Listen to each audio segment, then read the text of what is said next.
guys, welcome back to the channel. So basically I'm going to do a get to know me video, and I'm going to do this in two parts because I wasn't really sure I was going to film this part, but we're going to give it a go. Hopefully somebody out there finds it helpful, as I found a few of these videos in the last year helpful to me. Like I said in my first ever video, I'm a very awkward person, and in March 2019, so March last year, I was actually diagnosed with autism and Asperger's syndrome. To anyone who is maybe going through the testing as an adult or is thinking about getting tested as an adult, it's really not that bad. The first thing I had to do was a questionnaire with my GP. Based on the results of that, I got my letter to say I would be put on the waiting list for the specialist thing. That took 18 months to come through. But once it came through, it was actually really quick. So I had my first appointment which was basically filling in a different questionnaire. It was a more advanced questionnaire. My mum had to fill in the same one separately to me, and we had to get them sent off. Then I had to go to a specialist hospital and have the physical main test, which took about an hour and a half, I believe. It was very confusing for me. I didn't really understand some of the tasks, but I had to do that. And then my mum had a 3-hour phone interview, bless her, to see how I developed as a child. And then literally 2 weeks from that, I received my diagnosis. I was the consultant, and I think the whole process from the first test to the final consultation was 4 weeks. So once it got going, it was really, really quick. It was just the initial 18-month wait, which was a bit of a pain.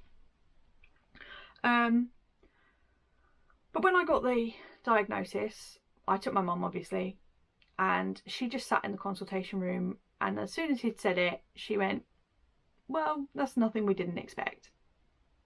I mean, I didn't expect anything, to be fair, but clearly her and Dad had different ideas.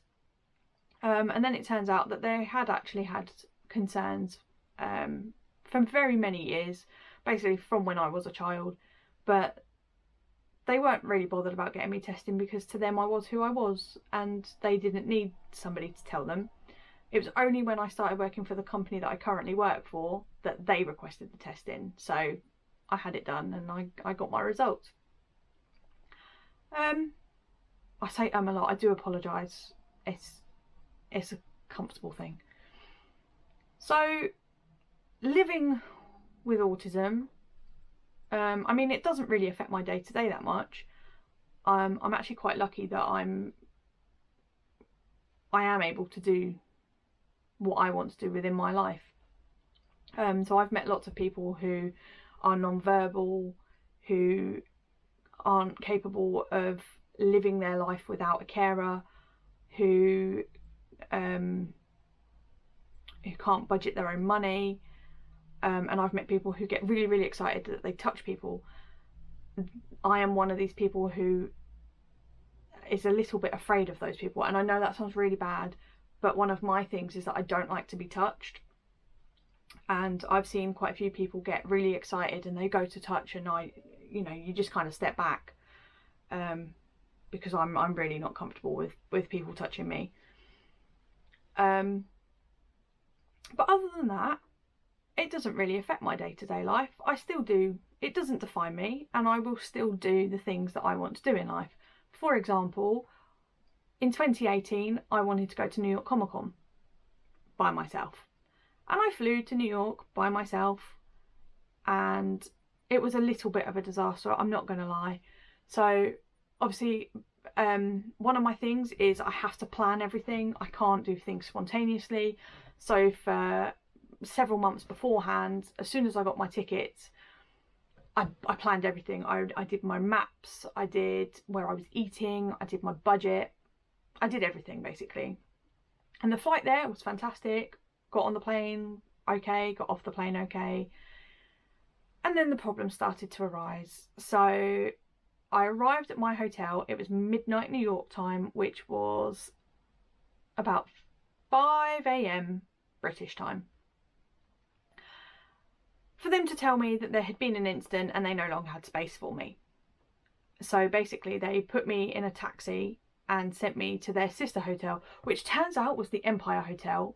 And I obviously at the time had never watched Gossip Girl, so I had no clue what it was.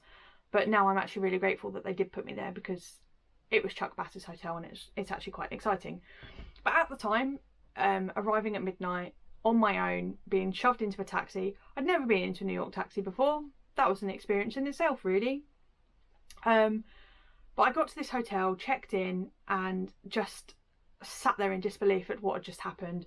I texted the mister and said to him, I wish I hadn't come. I told him everything that had gone wrong, and it obviously, like I said, it was about 5:30 in the morning at this point in the UK, and he basically replied really quickly and said, look, prioritise what you need to do, get that done, and then, you know, anything else will be a bonus for you. So I kind of took that advice, did exactly what he'd said, got myself to New York Comic Con, which was the first time I'd ever actually used the disability system, because I literally walked in and went, what the fuck have I done? There were so many people. But again, I had my heart set on doing it, and I wanted to prove that I could do it myself. And I did, and I'm so proud. I wouldn't recommend going for your first time on your own. It was very overwhelming. But I did it, and I'm very proud that I've done it. But that was the first time I used the disability thing, because to me it isn't a disability.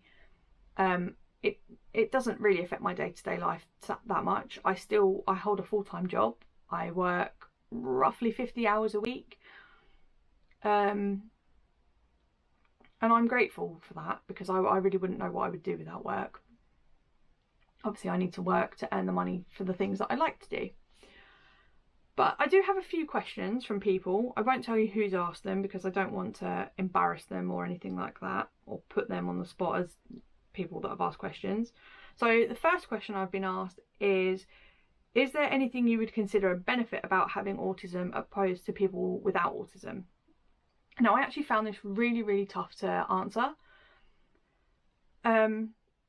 But if you ask my sister, she will say yes.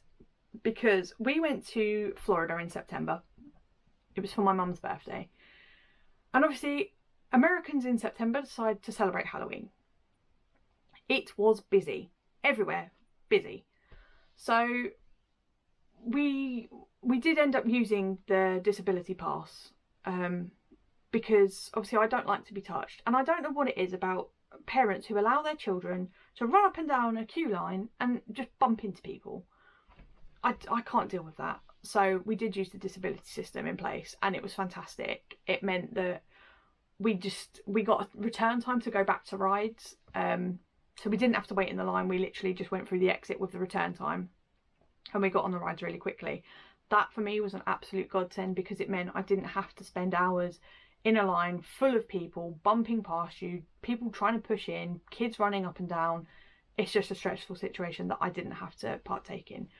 Extremely grateful for that. But other than that, I don't think there really is. I mean, I am quite an organised person. I know it doesn't look like it because the room isn't great. But like I said, I plan everything. I organise everything. I budget my money. And for me, that's a really important aspect of it, is that I can actually still take control of my own life. And I know there are people on the spectrum who can't. So for that, I am grateful. But yeah, that's probably the only benefit I can really think of, because I don't ever really see it as a disability. There are just things I struggle with sometimes. It's not even that often. It is only sometimes. But when I do struggle with it, I do struggle with it. And the biggest thing for me is understanding emotions. Now, the only emotion I fully understand is anger. And it takes a lot for me to lose my temper. But when I do lose my temper, I lose my temper. The closest people to me, so my parents, my sister, my grandparents, and a couple of my friends will have seen me lose my temper quite badly. Yeah, there was an incident at school, but we won't go into that. But other than that, I'm fine for the most part. The thing that I struggle with most is that my mum actually suffers with bipolar, and when she gets really, really upset, I genuinely have no idea what I'm doing. I can't give her a hug. I can't do that. I'm not comfortable with that. I know she's my mum, but I just don't know what to do. My natural reaction when I see somebody crying is to walk off and get somebody else, because I can't deal with that. I don't understand, and it's just an uncomfortable situation. So rather than make things worse, I just tend to walk off and get somebody else. That's probably a negative thing, which leads me on to my next questions, which are: what is the most challenging thing about having autism, and what is the most important thing you want people to know about autism? So the most challenging thing for me is people not understanding it. And I mean, I understand that the spectrum is very broad. There are like very, very many different types. But people who automatically assume because you're autistic and can't do something, no. We, for the most part, a lot of us are actually capable of more than what people would believe. Me especially, I can live a normal life for the most part. There are just a few day-to-day things I struggle with. But on a standard day-to-day basis, it really doesn't affect me. It's only when people are upset, people are angry, people, you know, that's really the only thing I struggle with. That and really big social situations. I can't deal with them either. My family hold a barbecue every year, and every year I'm terrified to walk through the door. And they're my family. I know them. They know me. It just takes me a little while to adjust. And the most important thing I want people to know is, it's going to sound really controversial, and I really don't want to upset anybody or offend anybody, but where I work, there are a lot of people who will bring children in who will have a meltdown because they are told no. And they will give in to them because they have autism. And it frustrates me, I think. I don't know, maybe it doesn't. I'm not 100% sure. I think it frustrates me that people think you can't say no. Now, when it comes to a child wanting something, you know, as a parent, you may not have the money, and I don't want, I wouldn't want people to put themselves in a financial situation because they don't think they could say no to giving their child something because they have autism. It is okay to say no. I mean, my parents obviously said no quite a lot because growing up, we didn't have a lot of money. You know, they were quite young at the time, and they said no. Now, I'm actually really grateful that they did, because had they have given in to me every single time that I threw a meltdown, I would hate to think of what I would turn out like. So where they had said no, I think it's actually, you know, I've been brought up slightly differently, so I understand that I'm not going to get everything I wanted. And I'm actually grateful for that, because I wouldn't want to turn out any different to what I have, really. And I think had they have let me have everything that I wanted as a kid, that I threw a tantrum for, I probably wouldn't be the person that I am today. So that's important for me, that there's two most important things. You can say no. It is okay to not let an autistic person have everything they want. Unfortunately, it's just something we have to learn with. But that's it, really. Living in lockdown with autism, I understand for some people has been really, really difficult. Me personally, I absolutely loved it. I like spending time on my own. The time off work was actually really good for me. I was struggling a little bit with work beforehand, and having that 8-week break for me was absolutely lovely. I got my workshop sorted, so that's all ready to go. I got to spend time relaxing, doing stuff that, you know, I needed to do, I wanted to do, and it was just that break, and I was so grateful for it. I do enjoy working. Obviously, like I said earlier, I wouldn't know what to do if I didn't work. So I am grateful to have a job. But I do think that break for me was actually really important, and I absolutely loved it. But I know that there are some people who will have really struggled and who won't have been used to that situation. Whereas for me, I'm actually one of these people, when I get home from work, I don't like to go back out. I like to just sit, chill. Because when I get home from work, you know, it's after 6 o'clock, I have my dinner.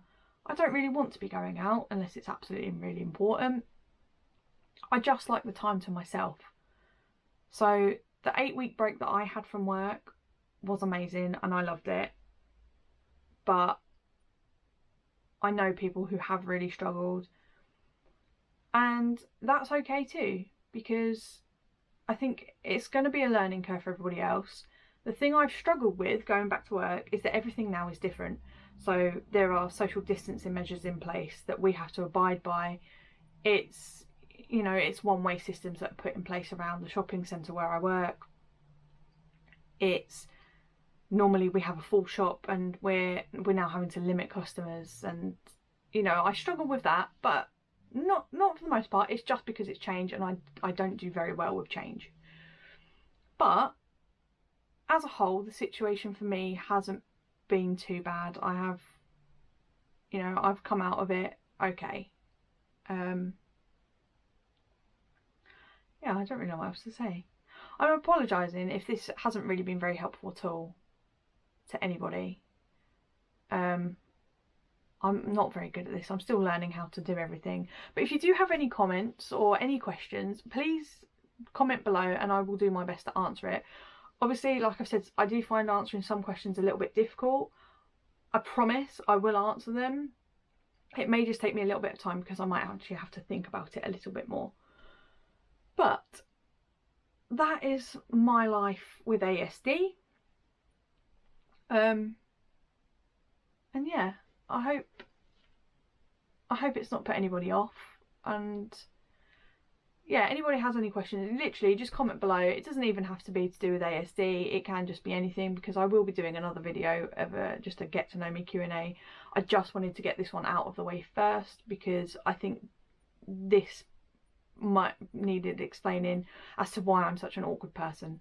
But we will get there, we will learn, and this is all preparation because I'm hoping that when we go to New York in January, if the world sorts its shit out by then, which I'm praying it does because it's the one holiday I've got my heart set on. We are supposed to be going to Las Vegas in October as well, but I honestly can't see that happening, and I will be okay with that. But if New York gets cancelled, I don't think I'm going to cope very well. It's not going to be great. So hopefully everything gets sorted out, and this is all preparation for me to be able to vlog my New York holiday. So thank you very much, and I will see you soon.